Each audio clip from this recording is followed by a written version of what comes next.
Saya ingin belas kasihan sang raja supaya Anda itu mau mendermakan matanya kepada saya.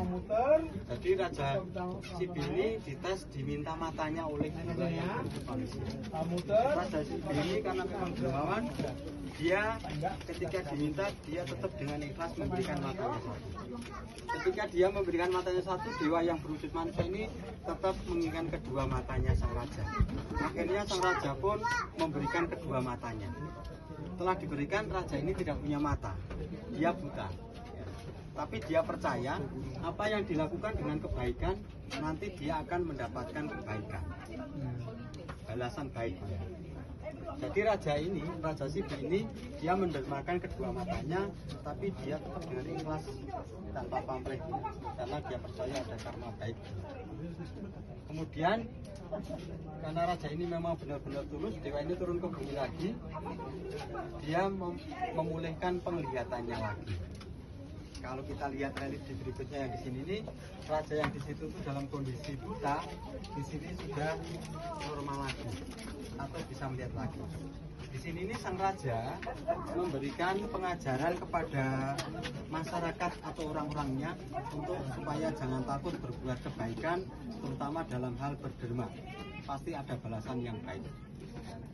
Jadi intinya pelajaran di sini adalah seperti pengajaran untuk berderma, bersedekah. Ceritanya pendek sini. Jadi kalau di sini ini ceritanya beda. Ini juga cerita pendek, pendek. Kali ini raja ini ya, raja ini sedang ngobrol, bincang-bincang kepada keluarganya. Di dalam perbincangannya raja ini mengenang kehidupan sebelumnya. Sebelumnya adalah dia orang miskin. Ketika itu dia melihat orang dalam perjalanan. Para musafir ini kekurangan bekal makanan. Dia merasa kasihan. Kemudian para musafir tadi itu diundang untuk datang ke rumahnya. Dia dimuliakan, diberi tempat, kemudian dijamu makan seadanya. Karena perbuatan orang ini perbuatan yang sangat baik atau mulia, digambarkan di kehidupan berikutnya menjadi orang mulia, digambarkan menjadi raja. Setelah itu dia juga mengajarkan kepada orang-orangnya untuk supaya berbuat kebaikan, memuliakan orang lain atau memuliakan tamu. Jadi intinya memuliakan orang lain atau tamu. Kalau kita cerita terus di sana itu banyak cerita itu dalam cerita hewan. Ada yang cerita kelinci, cerita kura-kura, cerita pisang, cerita monyet. Kita mau cerita terus atau kita ke atas? Cerita sambil ke atas. Cerita sambil ke atas, lewat sini. Kalau cerita lewat sini. Coba, oh ya, ini agak cepat ya.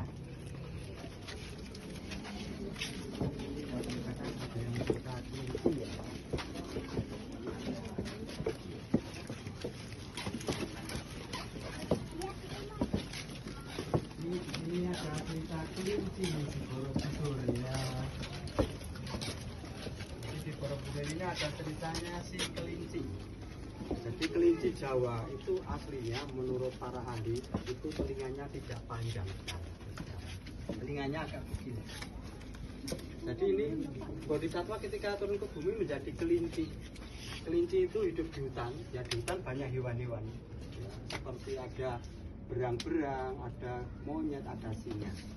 Kelinci tadi itu dengan hewan-hewan ini berniat ingin berbuat baik atau dengan sudah punya niat untuk memberikan bantuan atau berderma dengan memberikan makanan.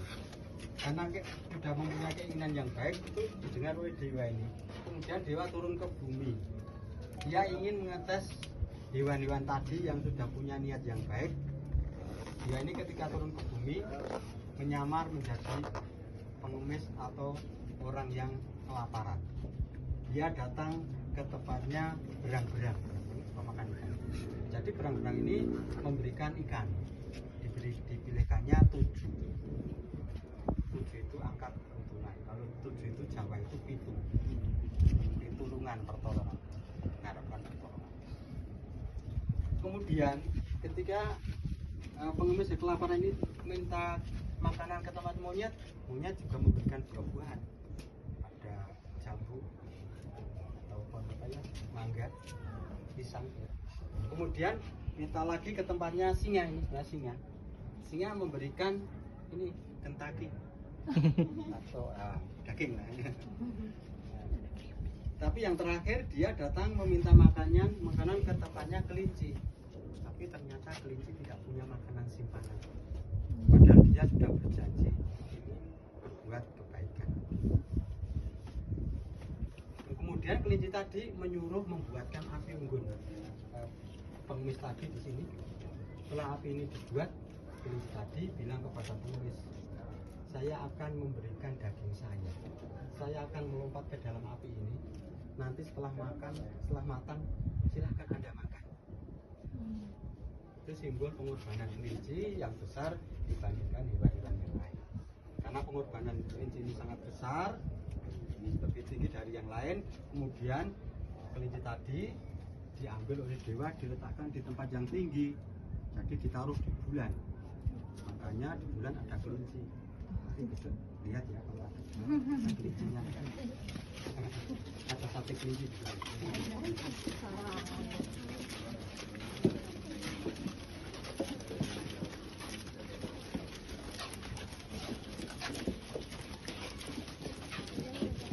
Ya di sini ini karena cerita juga saya singgung saja ya.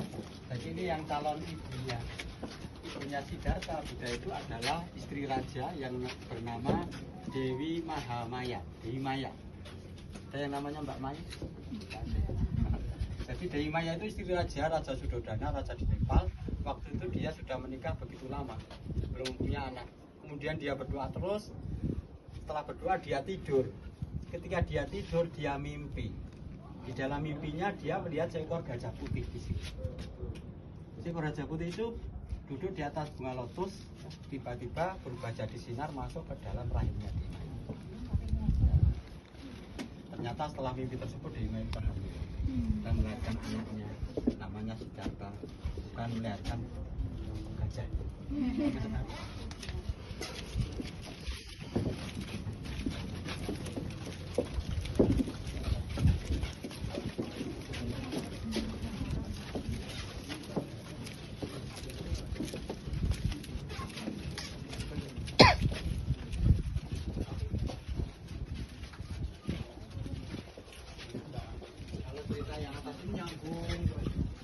Jadi ketika bangun di pagi hari, Dewi Maya itu suaminya dia menyampaikan unek-uneknya tentang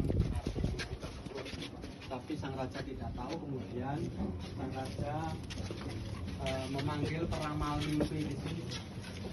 Kemudian diramalkan bahwa Dewi Maya itu akan segera hamil atau mengandung.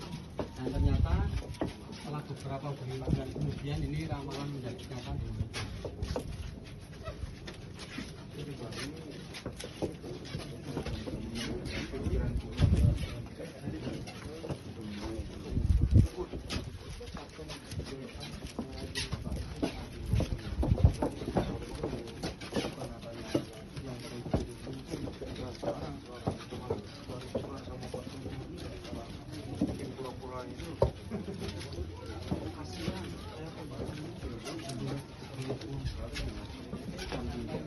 Puri, dibalikin puri, itu masih yang dari Paras. Nama dulunya ada pohon besar, namanya pohon salah. Sekarang nggak diganti lah ya, tidak pakai kan. Jadi di bawah pohon salah seperti pohon beringin ini, ibunya Siddhartha itu melahirkan anaknya sambil berdiri. Anaknya lahir langsung bisa berjalan. Ajaib. Sampai sini nih. Berjalannya 7 langkah. Di setiap telapak kakinya ini tumbuh bunga lotus atau bunga terapi.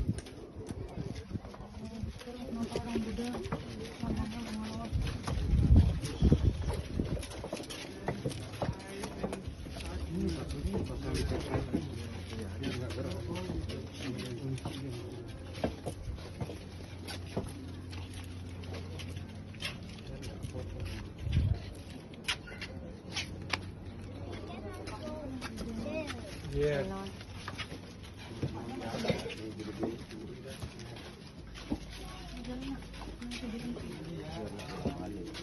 Ini kalau kita lihat akan ada yang lantai ini kadang dibuka. Jadi lantainya bisa dibuka karena di bawah lantai ini sistem drainasinya air hujan. Ini yang pertama dibuka, ini pakai cangkulan ini.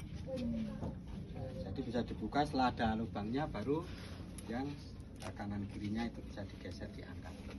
Jadi memang kadang dibersihkan.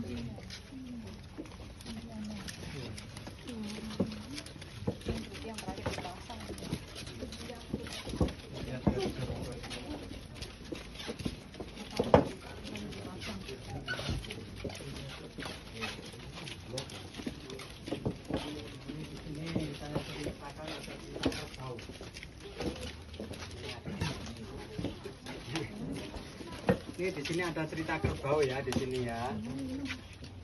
Jadi di Candi Borobudur ada juga ceritanya kerbau. Kerbau itu ceritanya itu bersahabat dengan monyet. Ya, dengan monyet.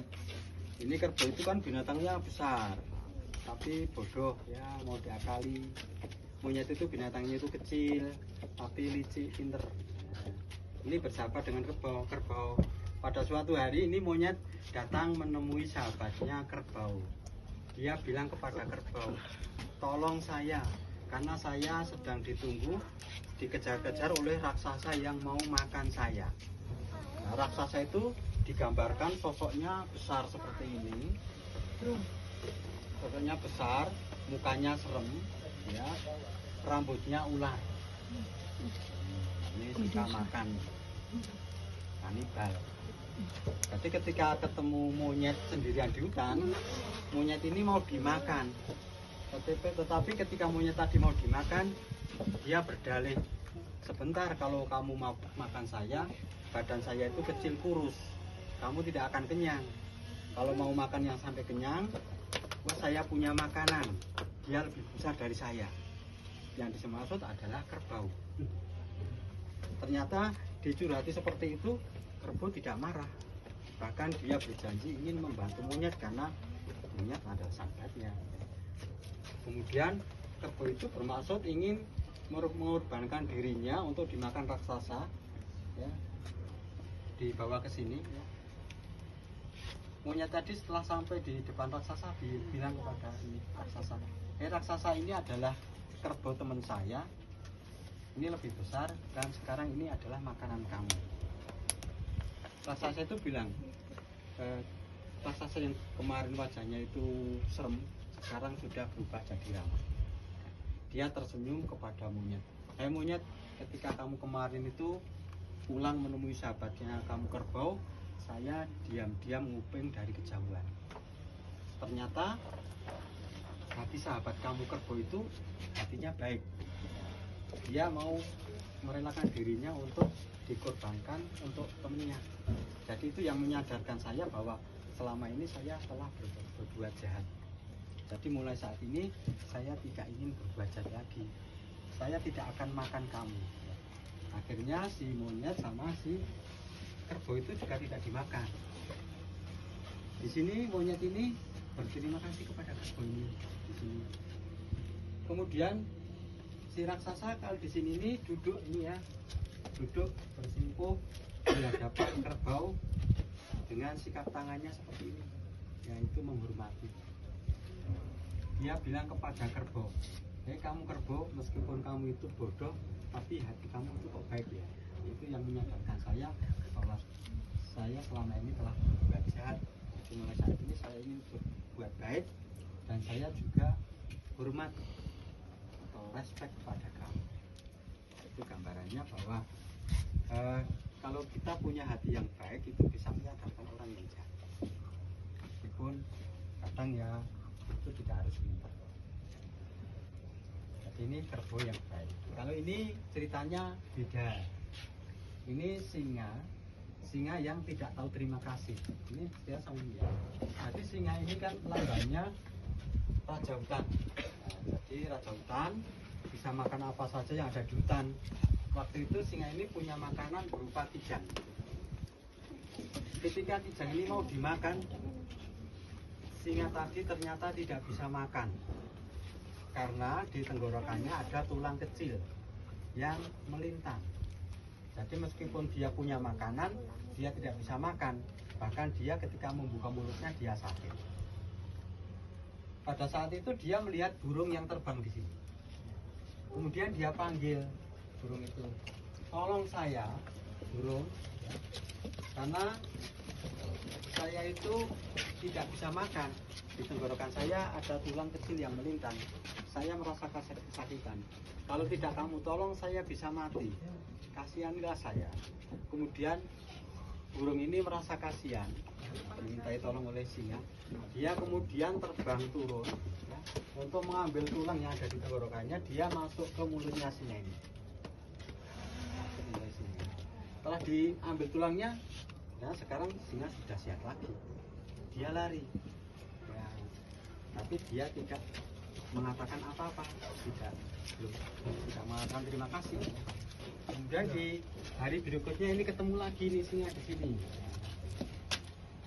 Di sini ini burung yang kemarin ya. Jadi di sini nih singa setelah ditolong tadi kan hari berikutnya dia sudah sehat lagi. Dia punya makanan yang banyak. Sebaliknya ini burung yang kemarin menolong itu dia tidak punya makanan, seharian belum mendapatkan makanan.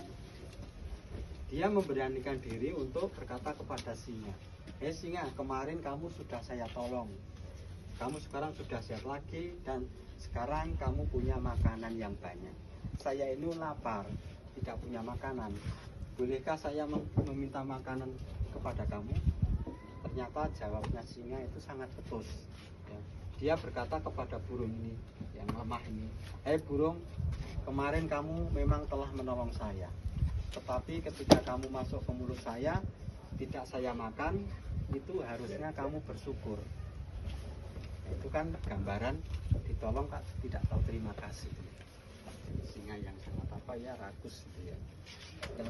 Ini burung ini ya dengan sabarnya dia akhirnya dia boleh. Waktunya bebas ya, bisa 10 menit ya, nanti keluarnya kita